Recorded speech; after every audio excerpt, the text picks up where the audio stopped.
Honda CB404 F2 for sale.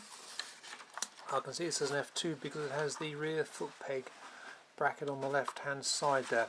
Anyway, in the paperwork it has its V5 registration document, 5 former keepers. Last owners had this since 1983. Got the HPI check certificate. This shows the bike has been written off 3 times since the last owner had it in 83. It's written off in 89, 92 and 93.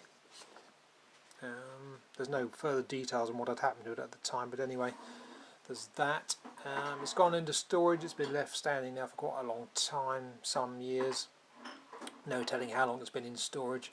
This handbook on the seat may not relate to that bike. I haven't checked. Assume that it doesn't, just in case. But just looking around the bike, a few little things to point out that I've noticed. The colour scheme of the bike is F1 colours, but it is an F2 bike. I've noticed that.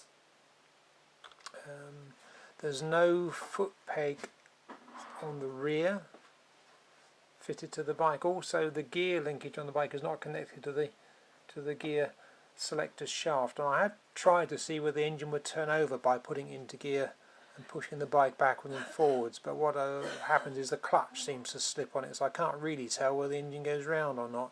I can't think of an easy way of doing it quickly, so you better assume the worst on that and hope for the best. It's just to remind you about the gears.